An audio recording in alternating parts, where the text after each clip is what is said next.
Okey, kita mulakan.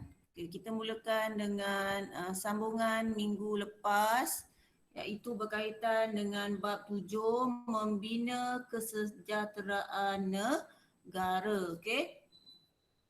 Okey, so hari ini kita bersambung. Okey, kita bersambung dengan topik yang seterusnya. Okey, topik yang seterusnya iaitu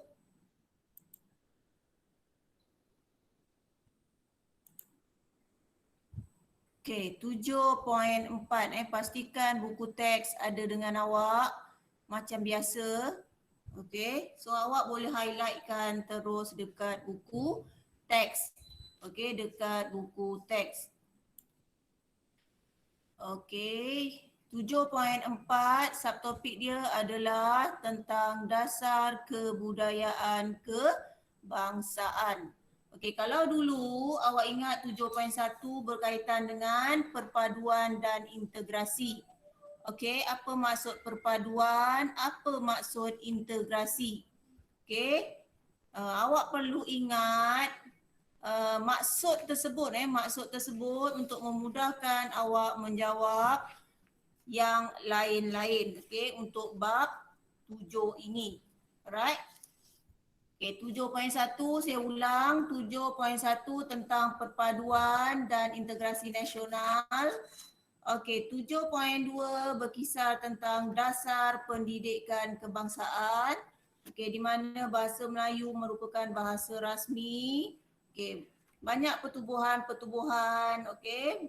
Banyak akta-akta yang telah dikuatkuasakan sehingga kini, sehingga kini.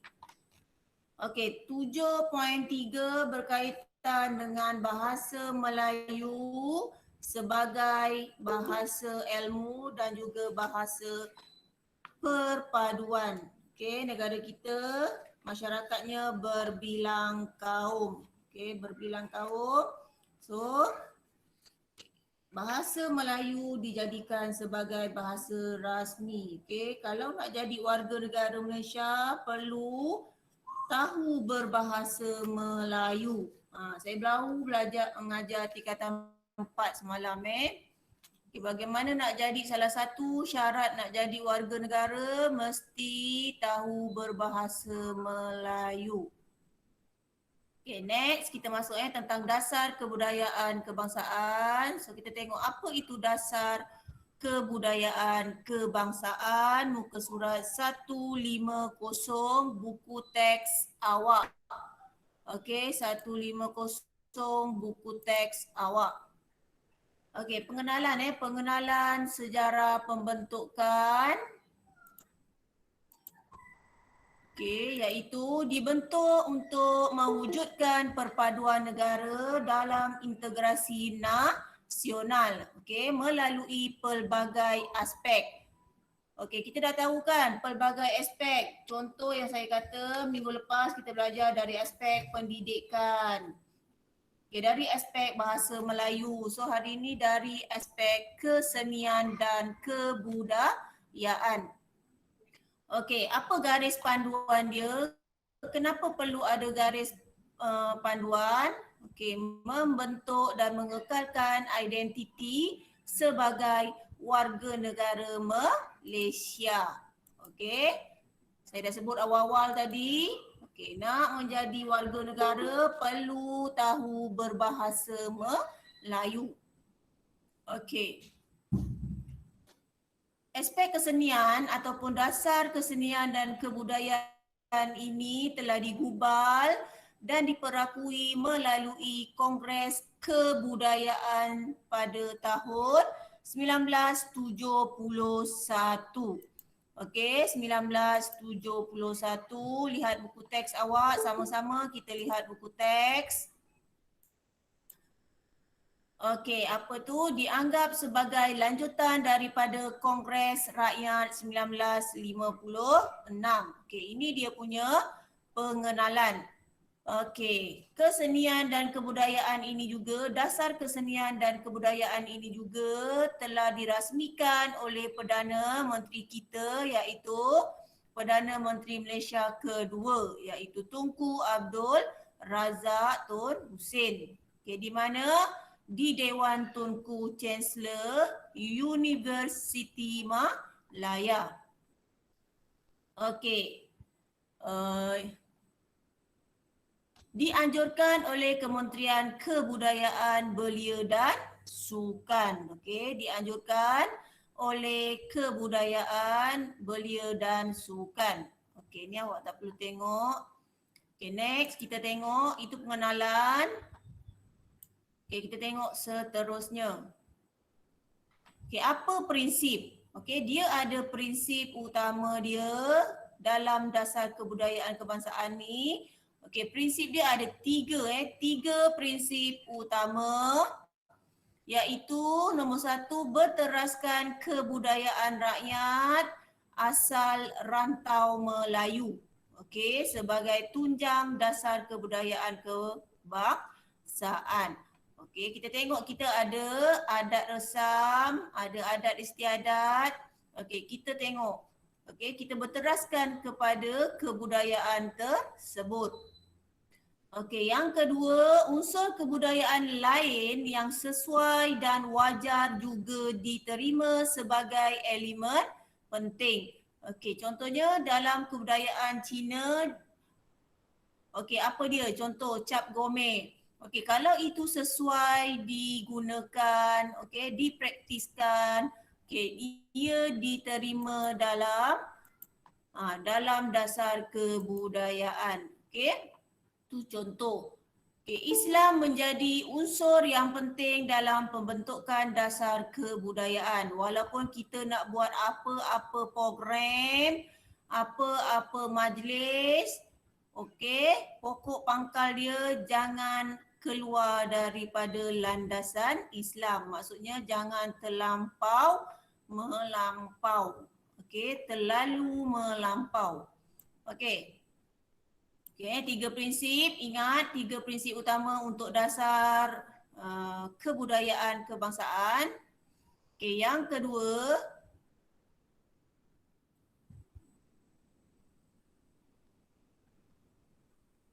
kita tengok satu per satu. Satu per satu dia punya perincian prinsip tadi. Kalau tadi prinsip yang pertama adalah berkaitan dengan apa? Berkaitan dengan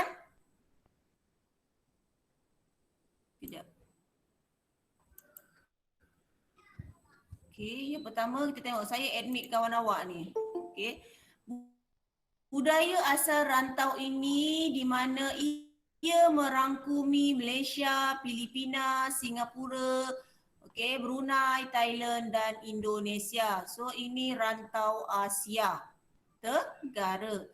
Sebahagian daripada kawasan tamadun dan juga budaya Melayu ataupun juga dikenali sebagai tamadun Melayu Asia Tenggara. Bahasa Melayu yang menjadi lingua franca sejak daripada zaman Kesultanan Melayu lagi kita dah tahu.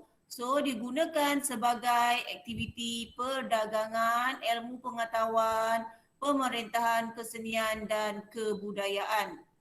Sebab tu bahasa Melayu dijadikan bahasa rasmi, bahasa yang diguna pakai. Sejak zaman dahulu lagi telah diterima sebagai lingua franca. Tak kira awak datang dari tanah besar Cina ataupun India ataupun Sriwijaya sekalipun, awak masuk alam Melayu, awak kena berbahasa Melayu sebagai alat pertuturan. Budaya Melayu sebagai cara hidup, lambang identiti dan juga asas ukuran kepribadian. Kalau kita tengok budaya orang Melayu ni lebih kepada budaya timur. Bila sebut budaya timur, dia penuh dengan adat resam, kesopanan. Dari segi bertutur ke, dari segi pemakaian ke, so kita kena kekalkan. 200 juta manusia duduk dalam satu rumpun bahasa yang sama. Duduk dalam satu rumpun yang sama. Kita lihat lagi. Okey, yang kedua, penduduk pelbagai kaum dalam proses penyerapan budaya. Kalau kita tengok tadi nombor 2 apa? Okey, nombor 2 tadi berkaitan dengan apa? Kenapa slow sangat? Unsur kebudayaan lain yang sesuai dan wajar diterima sebagai elemen. Okey, so kita tengok dia punya huraian. Okay, kita tengok dia punya huraian.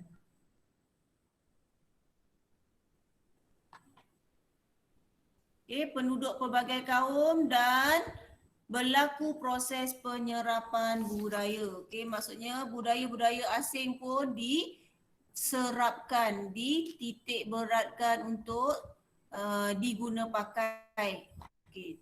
Tidak bercanggah dengan perlembagaan, mematuhi prinsip rukun negara di mana keutamaan kepada kepentingan nasional. Berbalik pada kita punya subtopik 7.1. Okey. Mempunyai asas-asas moral dan juga kerohanian. Okey. Okey, yang ketiga, kita tahu tadi berkisar tentang agama Islam, nak buat majlis ke apa ke, perlu berlandaskan agama. Tak boleh awak nak buat black metal ke, black rock ke, kan, saya tak tahulah kan. Okey, agama penting dalam membentuk rakyat berakhlak dan berperibadi mulia. Okey, di mana agama juga sebagai asas dan Islam merupakan unsur penting yang berasaskan Islam sebagai agama rasmi. Okey, sebab ini semua dah terkandung dalam perlembagaan kita. Okey. Okay, matlamat pembentukan. Apa matlamat pembentukan dasar kebudayaan kebangsaan? Okey, kita tengok bertujuan mencapai 3 matlamat utama. Okey. Yang pertama, mengukuhkan perpaduan bangsa dan negara. Okey, kita highlight sikit. Perpaduan bangsa dan negara. Okey. Tak semestinya kita nak memupuk perpaduan tu dari segi berbahasa. Okey, jadi kita juga boleh memupuk perpaduan melalui kebudayaan. Okey. Okey, yang kedua, memelihara kepribadian kebangsaan. Okey, memelihara kepribadian kebangsaan. Okey, ini semua dasar-dasar ataupun matlamat yang dicapai ataupun matlamat untuk dasar kebudayaan ni tadi, dasar kebudayaan kebangsaan. Okey, ada satu lagi, memperkayakan dan mempertingkatkan kualiti. Mempertingkatkan kualiti, memperkayakan, kita nak memperkenalkan kan budaya masing-masing. Keharmonian, keharmonian. Supaya dia seimbang. Seimbang dengan arus pembangunan sosioekonomi. Next. Siapa yang melaksanakan, apa badan-badan yang terlibat? Yang pertama kita tengok agensi pelaksanaan ataupun agensi pelaksana. Melibatkan semua kementerian, agensi dan juga jabatan yang berkaitan dengan kebudayaan. Contoh, pelancongan kesenian dan kebudayaan oleh Kementerian Pelancongan Seni dan Budaya. Aswara. Aswara kalau awak pandai berdrama, berteater, lepas SPM awak boleh masuk Aswara. Akademi Seni Budaya dan Warisan Kebangsaan. So awak pun boleh belajar menari dan menjadi guru tari. Mana tahu kan? Kita tak tahu rezeki awak dekat mana. Okey, Majlis Kebudayaan Negeri. Okey, ni Majlis Kebudayaan Negeri ni setiap negeri ada. Okey, Istana Budaya. Pernah dengar kan dekat Kuala Lumpur tu, Istana Budaya. Datuk Siti Nurhaliza pun selalu buat konsert dekat situ. Pernah kan? Syed pernah masuk Syed? Dekat Titi Wangsa. Tak pernah Okey, tapi pernah tengok. Titi Wangsa tu.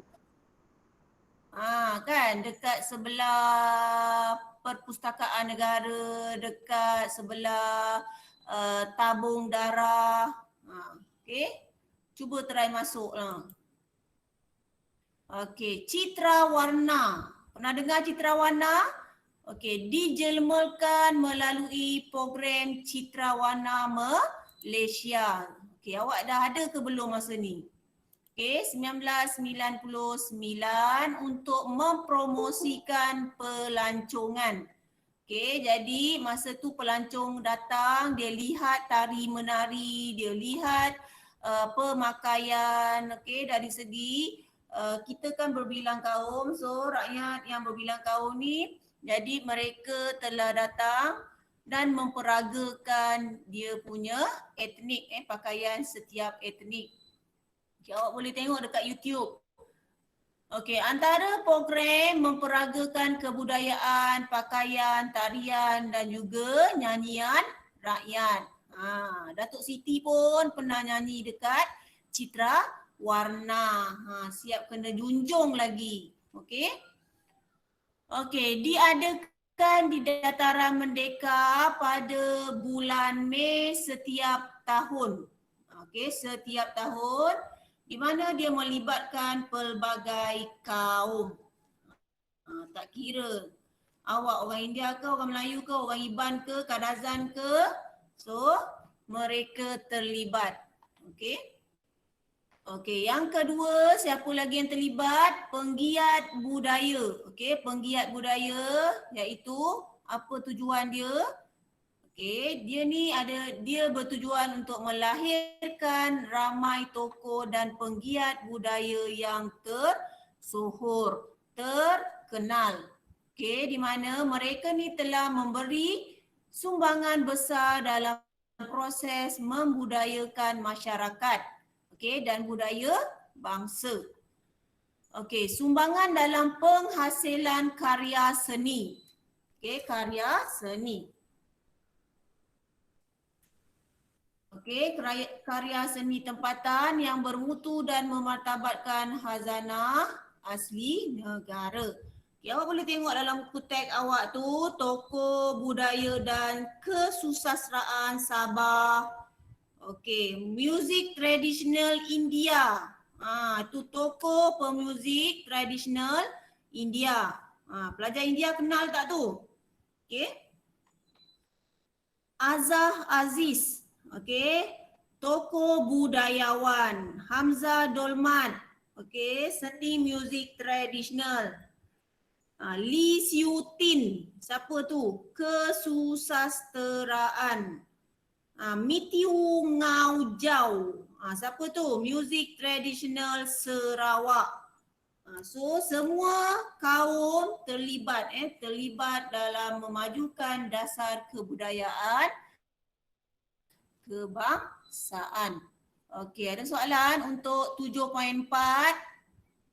Okey, so untuk dasar kebudayaan ni, kesimpulannya pelaksanaan dasar kebudayaan kebangsaan ni dapat membentuk bangsa yang bersatu. Okey, kalau awak buat inferen, okey, ulang balik. Apa motif kita dalam 7.4 ni? Nak melahirkan masyarakat yang bersatu padu. Okey, satu lagi berintegriti nasional. Okey, lepas tu mengekalkan identiti negara. Itu kena masuk dalam inferen awak kalau soalan ni keluar. Soalan pertengahan tahun dah siap Nanti saya bagi clue soalan apa yang keluar. Saya tak bagi soalan, saya bagi clue saja. Okey, tapi clue tu ada dalam Google Meet saja. Saya tak bagi dekat WhatsApp Okay. Kita mestilah berbangga dengan keunikan budaya kita. Budaya masyarakat kita. Kita ada banyak kaum, ada banyak etnik, so kita perlu berasa bangga. Okey. Kita tengok sebuah negara yang merdeka dan berdaulat. So ada 4 dalam kesimpulan awak. Okey. Ini nilai awak. Nilai berbangga dengan keunikan budaya. Okey, seterusnya. Sebagai sebuah negara Malaysia yang berdaulat. So kita perlu ada terima kasih kepada tokoh-tokoh terdahulu. Okey.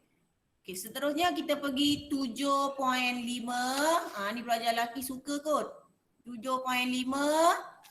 Sukan sebagai alat perpaduan. Okey, sukan sebagai alat perpaduan. Okey, seperti biasa kita tengok apa yang dikatakan sebagai sukan tu sebagai alat perpaduan.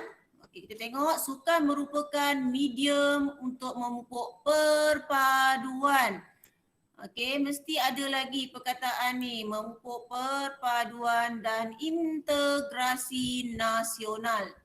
Okey, balik pada pokok pangkal, kita punya topik bab 7. Okey, sukan juga dapat mengeratkan hubungan yang muhibah. Okey, contoh main bola sepak. Okey, ada kaum Cina, kaum Melayu dalam permainan tersebut. So boleh memupuk semangat muhibah. Okey, menerapkan rasa saling hormat. Okey, saling hormat dalam kalangan peserta. Okey, tak lama lagi kita ada sukan apa? Syekh, sukan Olimpik Tak lama lagi yang dekat Jepun tu apa? Ya, Olimpik. Okey.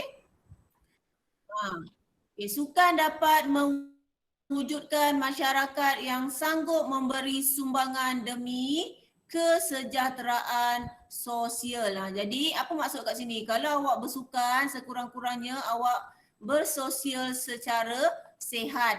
Bukannya awak pergi race motor. Okey, race motor lepas tu bertembung meninggal. Okey, ini maksudnya kita membuat sesuatu aktiviti sosial yang berfaedah. Okey. Okey, kita tengok yang pertama, sukan dan perpaduan melalui pendidikan. Ini awak lakukan dekat sekolah. Okey, di mana aktiviti co-curriculum sangat digalakkan dalam kalangan murid. Okey, maksudnya ini memang ada dalam dasar, bukan cikgu-cikgu ataupun sekolah-sekolah suka-suka nak buat. Okey, dasar satu murid satu sukan. Ingat, satu murid satu sukan. Cikgu apa? Cikgu Bani selalu sebut masa bulan berapa dia selalu sebut ni? Bulan 8 ke apa? Saya pun tak ingat. Okey, satu murid satu sukan. Maksudnya setiap seorang murid kena masuk satu aktiviti sukan. Itu maksud. Okey, rancangan integrasi murid untuk remove. Okey, remove ni kita tengok apa dia. Okey, galakkan murid pelbagai kaum. Okey, galakkan murid pelbagai kaum untuk menyertai sukan, menyertai aktiviti co-curriculum. Okey. Lim Shiri. Okey, bukan kita datang aktiviti sukan, lepas tu kita borak-borak, lepas tu kita tulis nama, cukup pukul 4 balik. Bukan macam tu kita perlu terlibat. Okey, perlu terlibat.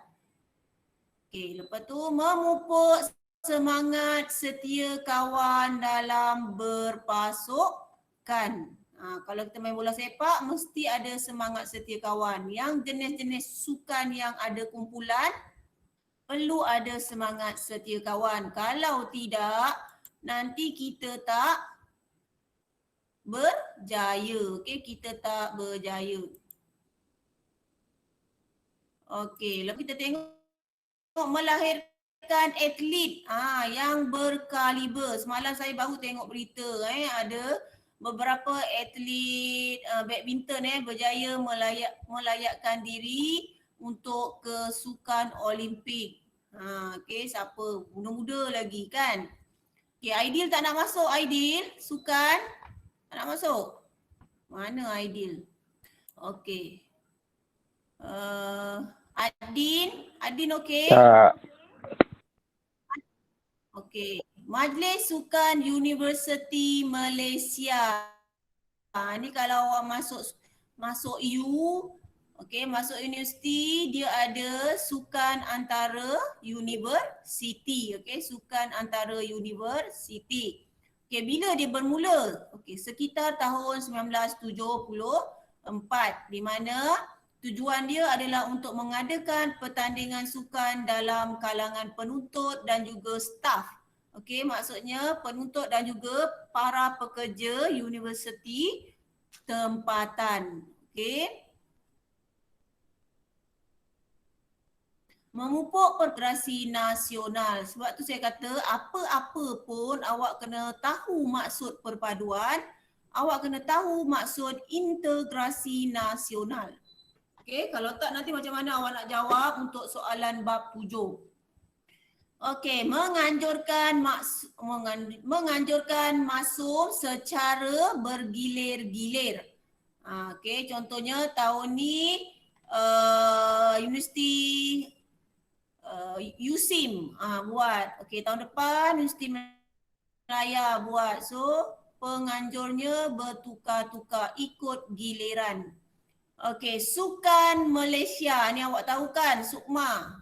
Okey, diadakan 2 tahunan pada peringkat kebangsaan di mana 13 buah negeri dan wilayah persekutuan yang terlibat. Okey.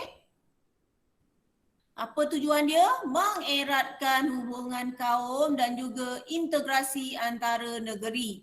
So, ini dalaman. Okey, dalaman. Apa maksud dalaman? Maksudnya Malaysia sahaja. Okey, SUKMA pertama diadakan di Kuala Lumpur di mana 49 atlet. Tu yang pertama. Okey. Awak kena ingat tahun-tahun ni, tahun pertama, okey, bila dia ditubuhkan, siapa yang terlibat dalam sukan Malaysia, awak kena tahu. Okey, tu apa tujuan dia, okey, siapa, lepas tu di mana, okey, apa tu apa tujuan, di mana tu di mana diadakan, okey, siapa yang menyertainya ataupun siapa ataupun negeri apa yang terlibat. Okey. Lepas tu tujuan dia. So ada dalam 4 soalan yang perlu awak jawab. Okey. Penganjuran sukan. Okey, penganjuran sukan muka surat 153. Okey, ada Formula 1 dekat situ Itu jenis sukan pemotoran. Okey, kejayaan dalam bidang penganjuran. Okey, dalam bidang penganjuran sukan pada peringkat serantau dan juga antarabangsa ni telah membuktikan bahawa sukan dapat menyatukan masyarakat berbilang kaum. Okey? Di samping komitmen para pemimpin dan juga sukarelawan dapat menjadikan sukan ini ataupun penganjuran ini diiktiraf oleh pelbagai pihak. Okay, kita tengok contoh-contoh sukan dia saya dah bagi kat bawah tu. Hoki Piala Dunia, Sukan Commonwealth, Piala Thomas, okay, Southeast Asia Game, Sukan C. Okay, Sukan Pemotoran Formula 1. Ini semua penganjuran-penganjuran yang memerlukan komitmen penting semua pihak. Okey, macam kita juga nak adakan pesta ampau ataupun Hari Kemerdekaan. So kena ada kerjasama semua pihak. Awak perlu bagi sama kerjasama, cikgu-cikgu perlu bekerjasama. Itu penting. Okey. Okey, yang kelima. Okey, yang kelima berkaitan dengan kejayaan Malaysia, kebanggaan bersama. Okey, maksudnya dalam sukan ni Malaysia banyak terlibat dan juga banyak menjadi penganjur. Okey, itu merupakan satu kejayaan. Okey, kejayaan pasukan negara. Okey, dalam bidang sukan. Okey, dalam bidang sukan. Okey, kita tengok jurulatih dan pemain juga bekerjasama. Okey, kita nak berjaya dalam hoki contohnya. Jurulatih dan juga pemain perlu bekerjasama. Okey, jangan pemain asyik nak gaduh je. Adin, awak main bola sepak, coach awak selalu marah ke? Ke awak takut dengan coach awak, jurulatih awak? Okey tak? Adin main bola sepak tak? Lama dah tak dengar Adin. Okey, kejayaan dalam pasukan adalah harapan sebuah negara. Okey, mana-mana pun kalau kita masuk pertandingan, harapan kita mesti nak berjaya. Adakah kita masuk pertandingan harapan kita nak tewas? Tak ada kan? Itu kalau harapan nak tewas tu maksudnya dia kena sebis sikit dia punya otak dia. Okey. Okay, Malaysia telah melangkar kejayaan dalam sukan Paralimpik. Okey, di mana kita tengok atlet Paralimpik ni telah menunjukkan kejayaan yang cemerlang. Kalau kita tengok dalam Paralimpik ni yang cemerlang saya nampak menembak kot kalau tak silap saya. Saya ni sukan-sukan tak pandai dah sejak akhir ni. Okey, laungan Malaysia boleh. Okey, jika kau fikirkan kau boleh. Sebab tu saya laungkan lagu tu tadi kan. Okey, slogannya Malaysia boleh, menunjukkan patriotisme rakyat Malaysia. Okey, maksudnya tanpa mengira kaum, matlamat kita sama. Okey, iaitu Malaysia boleh. Okey, ini bertujuan untuk membuktikan bahawa rakyat Malaysia bersatu padu. Okey, bersatu padu. Okey, ada soalan ke? Okey, nombor 7. Sukan ni dia banyak sikit. Okey, 7 peranan organisasi peranan organisasi. Okey, dalam perkembangan sukan memupuk perpaduan kaum. Okey, contoh kita tengok beberapa agensi telah diberi tanggungjawab untuk meningkatkan pencapaian sukan ke peringkat antarabangsa. Okey, agensi apa? Awak lagi pandai buat sukan ni kan? Okey, contoh Kementerian Belia dan Sukan, Majlis Sukan Negara, Majlis Olimpik Malaysia. Okey, Majlis Olimpik Malaysia serta persatuan-persatuan di peringkat negeri dan juga kebangsaan. Okey, ini semua di bawah Kementerian Belia dan Sukan. Okey, KBS. Okey, ni ada dekat Putrajaya dia punya bangunan dia. Okey, kepimpinan berwibawa. Okey, kejayaan dalam sukan merupakan hasil daripada pengurusan sukan yang cekap. Okey, pengurusan sukan yang cekap.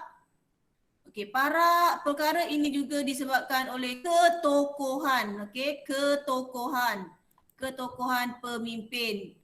Okey, pemimpin menjadi kita punya lambang utama. Okey, kalau pemimpin tak tahu bersukan susah juga kan. So dia tak bolehlah memimpin dalam unit sukan. Okey. Keunikan arena sukan negara adalah melibatkan kerabat diraja. Bukan rakyat biasa je yang berkecimpung dalam arena sukan. Okey, kerabat diraja, ahli politik. Contoh kalau kerabat diraja ni dia main apa tu? Sukan yang apa tu Syekh? Sukan yang naik kuda tu. Sukan apa nama dia? Polo Syekh? Ya kot, saya pun tak tahu. Okey, itu biasanya kan. Contohnya golf ke, tu sukan orang-orang kayangan orang-orang kayangan. Okey, maksudnya orang-orang kenamaan.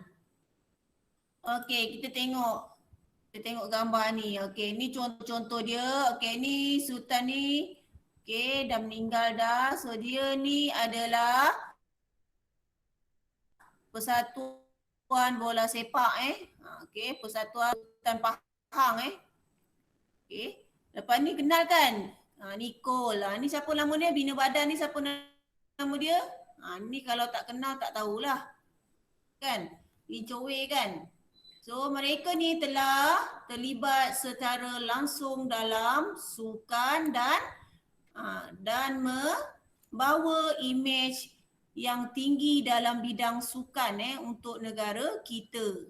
Ni tokoh-tokoh raja yang terlibat. Begitu juga dengan Sultan Johor. Sultan Johor pun terlibat juga dalam bola sepak.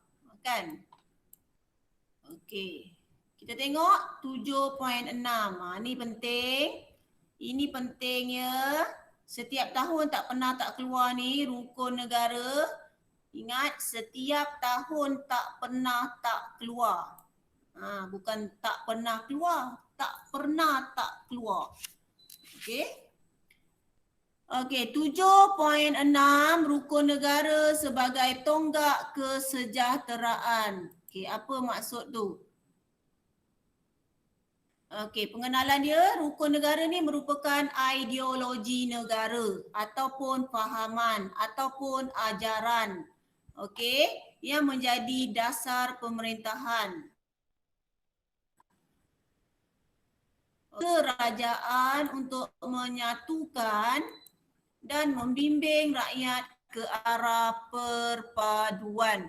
Okey, ke arah perpaduan. Okey, rukun negara juga adalah susunan prinsip hidup masyarakat. Okey, susunan prinsip hidup masyarakat yang mengandungi nilai-nilai kenegaraan. Okey, norma sosial. Okey, norma sosial. Mana yang boleh, mana yang tak boleh. Okey, yang mencakupi aspek kehidupan negara seperti politik, ekonomi, budaya dan perundangan. Okey, semua terkandung dalam rukun negara. Ingat lagi tak rukun negara kita ada berapa? Sekarang awak tak sekolah, saya rasa awak tak ingat kot. Okey. Rukun negara juga menggariskan ikrar yang perlu dihayati. Ikrar yang perlu. Siapa boleh baca ikrar rukun negara ni? Siapa ingat? Siapa ingat rukun negara? Bacakan ikrarnya. Ada 5. Siapa ingat? Sarbin boleh Sarbin? Saya. Siapa tu? Cakap. Siapa tu? Pak I cepat Pak I. Boleh tak? Ingat tak rukun negara? Dah lama tak sekolah. Lagi? Livia? Buka mic. Bersedia kepada raja dan negara. Lagi? Li Zuyen. Lagi? Kedaulatan undang-undang. Keluluhan perlembagaan. Keluhuran dulu. Kesopanan dan kesusilaan. Kesopanan dan kesusilaan. Okey, dalam SPM, dia nak awak huraikan setiap rukun negara tersebut. Okey, contohnya kepercayaan kepada Tuhan. Okey, apa yang boleh awak huraikan kepercayaan kepada Tuhan? Okey, kesetiaan kepada raja dan negara. Macam mana awak nak huraikan kepada kesetiaan pada raja dan negara? Okey, sepatutnya awak boleh huraikan. Okey, so kita tengok. Okey, sejarah pembentukan Rukun negara dibentuk ekoran daripada peristiwa yang berlaku pada 13 Mei 1969. Okey, cerita dia ada dalam bab 6.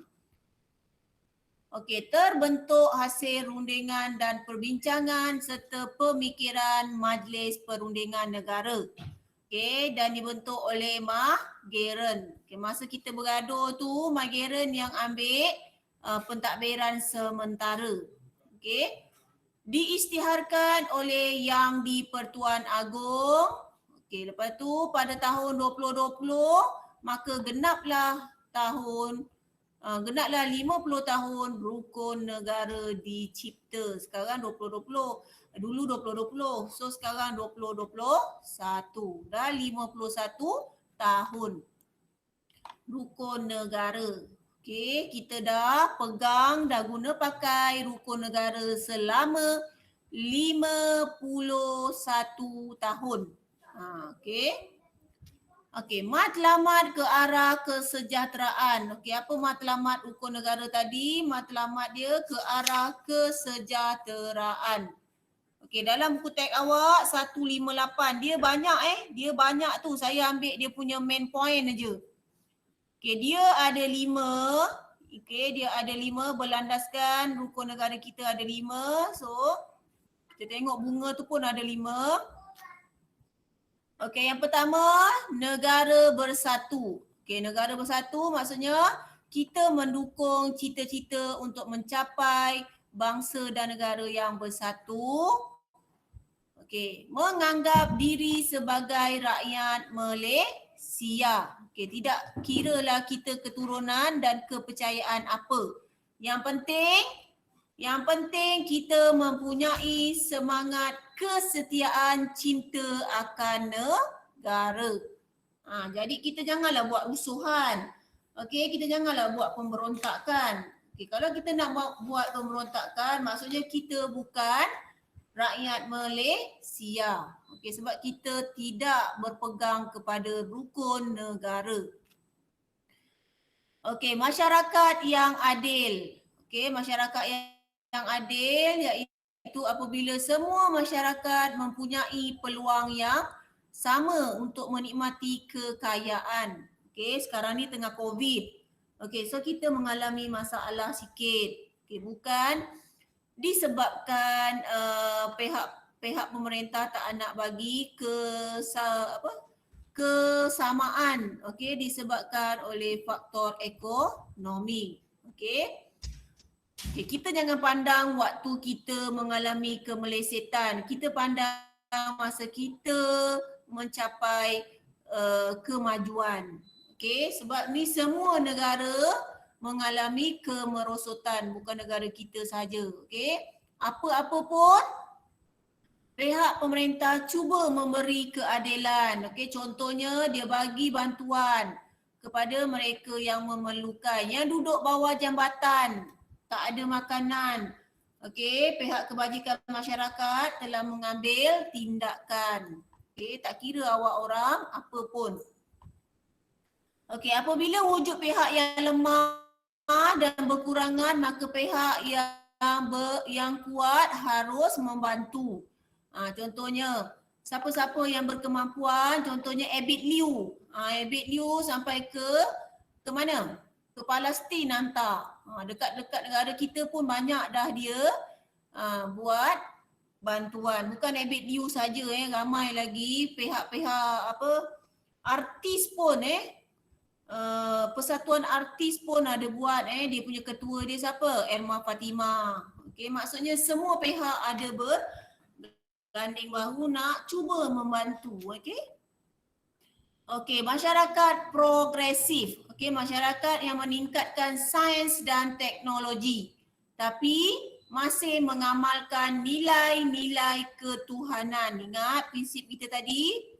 Okey, agama Islam sebagai agama rasmi, so kita kena fokus supaya tidak terkeluar daripada landasan. Okey, merupakan masyarakat yang bergerak maju sejajar dengan perubahan. Okey, contoh sekarang ni, Kalau dulu terfikir tak kita kena buat PDPR ni? Memang tak terfikir langsung kan? Kita akan fikir pergi sekolah, balik sekolah, cikgu ajar kat sekolah, cikgu membebel kat sekolah. Lepas tu cikgu salin nota. Lepas tu buat latihan, kita balik. Kita tak terfikir langsung pun kita kena belajar macam mana nak menyampaikan pembelajaran melalui atas talian. Peksa pun mungkin atas talian. Kita memang di luar kotak minda kita. So sekarang ni ada pelbagai teknik, pelbagai kaedah yang kena kita explore. Nak tak nak kita kena explore. Itu yang dikatakan masyarakat progresif. Okey. Masyarakat liberal. Memelihara wujudnya masyarakat liberal. Lepas tu masyarakat yang bebas mengamalkan adat resam. Liberal. Liberal maksudnya berfikiran terbuka. Lepas tu dengan prinsip perpaduan. Ahli masyarakat berusaha untuk menjadi sumber kekuatan kepada bangsa. Itu liberal. Liberal tu maksudnya terbuka, bebas. Masyarakat demokratik. Mendukung cita-cita untuk memelihara cara hidup demokratik. Apabila rakyat bertindak melalui parlimen. Awak rasa awak tak suka cara-cara pemerintahan ni ke apa, suarakan pendapat. Jangan lakukan protes. Jangan lakukan pemberontakan. Silap-silap awak masuk penjara. Lakukan secara betul. Banyak saluran. Kenapa perlu buat pemberontakan? Perlembagaan negara menjamin kebebasan hak asasi dan kebebasan kegiatan berpolitik. Berpolitik asalkan tidak melanggar undang-undang. Kepentingan negara didahulukan daripada kepentingan sesuatu kaum. Walaupun kita ada masyarakat berbilang kaum, tapi kesejahteraan negara, keharmonian negara perlu diutamakan. Ini dia prinsip rukun negara yang awak perlu ingat, yang awak perlu tahu, yang awak perlu hafal. Jangan berubah kedudukannya. Jangan berubah kedudukannya. Lihat muka surat 159, saya tak buat dia punya huraian. So kita tengok kepercayaan kepada Tuhan. Poin awak ada 5 poin, tapi huraian kita tengok. Awak perlu tahu kepercayaan kepada Tuhan tu apa. Bermaksud menunjukkan, gariskan dalam buku awak. Menunjukkan bahawa agama menjadi panduan hidup untuk membentuk kepribadian yang baik dan landasan dalam membina keharmonian kaum. Kalau awak jawab yang itu pun dah okey. Maksudnya pemeriksa tahu. Awak tahu apa maksud kepercayaan kepada Tuhan. Kesetiaan kepada raja dan negara. Apa maksud kesetiaan kepada raja dan negara? Negara kita mengamalkan sistem pemerintahan raja berperlembagaan. Jadi raja merupakan simbol penyatuan dan perpaduan rakyat berbilang kaum. Jadi perlu menghormati simbol kedaulatan negara. Kita tahu kan, raja adalah simbol penyatuan. Raja merupakan, kita juga berpegang kepada sistem pemerintahan raja berperlembagaan. Kita perlu setia kepada raja sebab memang dah terkandung dalam sistem pemerintahan. Jangan pandai-pandai kita nak ubah. Yang ketiga, keluhuran perlembagaan. Keluhuran perlembagaan maksudnya ketinggian dan juga keagungan perlembagaan ataupun undang-undang di mana dia memberikan perlindungan dan hak kepada anggota masyarakat. Itu dikatakan keluhuran. Okey, keluhuran bermaksud ketinggian, keagungan, perlembagaan, undang-undang. Keluhuran tadi apa? Ketinggian dan keagungan perlembagaan. Okey. Perlembagaan ni undang-undang. Okey. Kedaulatan undang-undang. Okey, rakyat menghormati undang-undang, tidak melakukan kesalahan di sisi undang-undang dan sentiasa berusaha untuk menyokong penguatkuasaannya. Okey, kalau sekarang undang-undang kata jangan keluar rumah, Livia, jangan keluar rumah, Lok Jia. Okey, sekarang ni tengah PKPD. Okey, jadi kalau awak keluar rumah tu maksudnya awak tidak mematuhi kedaulatan undang-undang. Okey. Awak telah melanggar SOP. Kalau awak tengok banyak video yang viral banyak video yang viral kita tengok pakcik-pakcik Bangla ni orang dah letak kawat berduri tapi dia menyusup bawah kawat tu keluar daripada kawasan PKPD. Tu tak apalah sebab dia Bangla. Sebab dia Hamzah baru masuk Hamzah. Okey, sebab dia bukannya warga negara. Okey, tapi tindakan dia tu tidak betul. Okey, kita patuhi undang-undang. Okey, jangan pandai-pandai buat undang-undang sendiri. Okey, ada satu lagi video kalau awak jumpa, saya tak send kat sini. Bahaya. Okey, kita tengok ada yang viral tu pengusaha kilang pengusaha kilang telah meloloskan pekerja-pekerjanya yang kebanyakannya positif. Okey, positif COVID tapi dia lepaskan daripada kilang, dahlah dia buka tanpa kebenaran kilang. Okey, lepas tu dia lepaskan dia punya pekerja-pekerja dia macam kambing dah orang tu dia buatnya kan. Tak elok lah macam tu. Okey, kesopanan dan kesusilaan. Apa maksud kesopanan? Sopan tahu kan?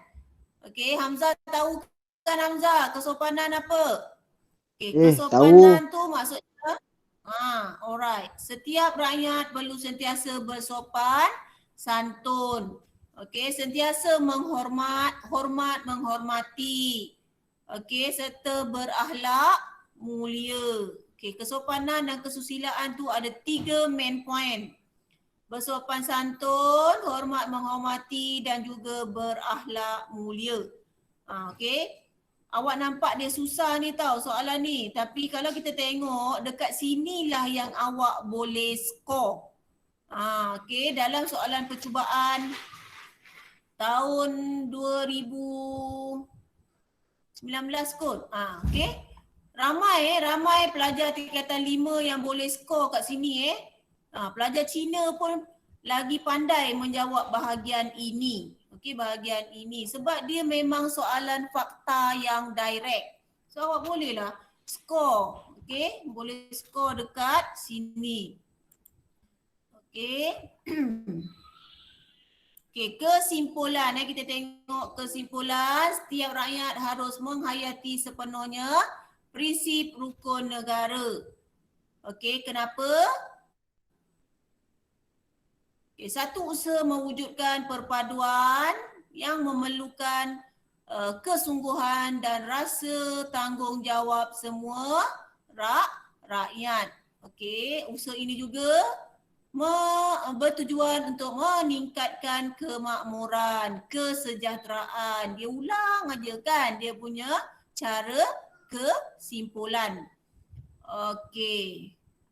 Okey, saya nak awak lihat muka surat 162. Okey, lihat muka surat 162 sekejap. Lihat muka surat 162, dah buka ke belum?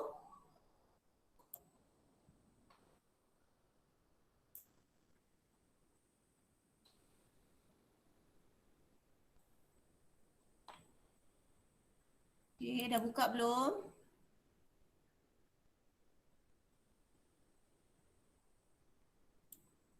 Okey, buku awak buku teks awak muka surat 162. Okey, 162. Okey, maklumat berikut merujuk kepada sekejap saya punya ni. Tak keluar lagi saya punya present.